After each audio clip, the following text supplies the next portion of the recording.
மனிதன் தனக்கு தேவையான எல்லா அடிப்படை வசதிகளும் உணவு, உடை, இருப்பிடம், ஆரோக்கியம் இது எல்லாத்தையும் ஓரளவுக்கு வாகனம் இது எல்லாத்தையும் ஓரளவுக்கு இப்படியா சம்பாதிச்சு கஷ்டப்பட்டு சம்பாதிச்சு சேர்த்துருவான்.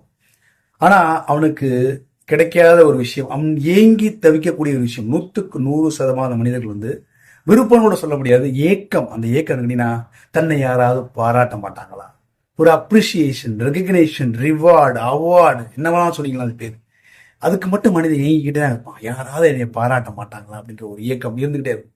மனிதனுக்கும் விலங்குக்குமான ஒரு வித்தியாசமே இந்த பாராட்டு தான். விலங்குக்கு தெரியாது. 10 வருஷம் ஜல்லிக்கட்டில் ஜெயிச்சு கொடுத்துருக்கோம். அவார்டு கிவார்டு, கட்டில், மெத்த, பீரோ, கார் வரைக்கும். அது கொள்ளையில வக்கீல் தான் தின்னுட்டு இருக்கும். ஆனால் அந்த மனுஷன் தான் போற வர எல்லாத்தையும் எடுத்து காமிச்சிட்டு இருப்பான். இது அது வாங்கி கொடுத்த அவார்டு, இது காரு, அதுன்னு சொல்லிட்டு இருப்பான். ஸோ மனிதனுக்கு பாராட்டு ரொம்ப ரொம்ப அது இயங்குற விஷயம். அது அவனுக்கு 25 வருஷம் ஒரு நிறுவனத்தில் வேலை பார்க்குறாரு.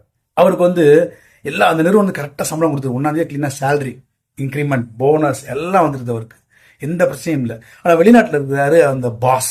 இங்கே ஒரு ஜிஎம் தான் இருக்கிறாப்புல, ஜிஎம்கெல்லாம் இருக்காப்புல. 25 வருஷமா அந்த பாஸ் ஒருத்தர் கூட கூப்பிட்டு பாராட்டினதோ பேசுனதோ கூட இல்லை. பெருசா வருவார் எப்பயா ஒரு வருஷம் வந்துட்டு ஜிஎமோட மீட்டிங், அப்புறம் ஜெனரல் எல்லாரையும் மோட்டிவேஷன் மீட்டிங் பண்ணிட்டு போயிட்டே இருப்பார். பாஸ் பேசுனதே இல்லை. அந்த ஏக்கம் ஒரு மனசு இருந்துகிட்டே இருக்கு. 25 வருஷம் எல்லாமே கிடைக்குது, எல்லாமே வாங்கிட்டேன். அந்த நிறுவனத்தை வச்சு வீடு எல்லாம் வாங்கிட்டேன். ஆனா ஒரு நாள் கூட என்னை பாராட்ட அந்த மனசு இருந்துகிட்டே இருக்கு.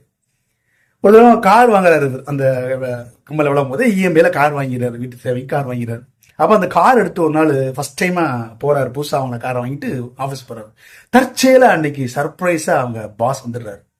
அன்னைக்கு எல்லா ஜிஎம்லாம் மீட்டிங் முடிச்சுட்டு ஜெனரல் மீட்டிங் நடக்கும்போது நம்ம நண்பரை கூப்பிட்டு வச்சு அவரை பெரிதும் பாராட்டி, அவர் கார் வாங்கினதுலாம் தெரியாது ஜிஎம்க்குலாம், அது சாரி பாஸ்க்கு தெரியாது, பெரிதும் பாராட்டி அவருக்கு அவார்டு கொடுத்து வெளிநாட்டில் வாங்கின பரிசையும் அவருக்கு கொடுத்து 25 வருஷமா அவர் பாராட்டதில் பேசுனது கூட கிடையாது.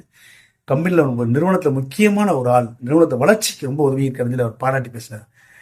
இந்த நண்பர் கார் வாங்கினதே மறந்துட்டாரு. அவ்வளோ சந்தோஷமா அவருக்கு போனை போட்டு தன்னோட ஃப்ரெண்ட்ஸ் எல்லாருக்கும் தன்னோட பாஸ் பாராட்டினது சந்தோஷமா சொல்றாரு. காரை வாங்கினது யாருக்குமே சொல்லல.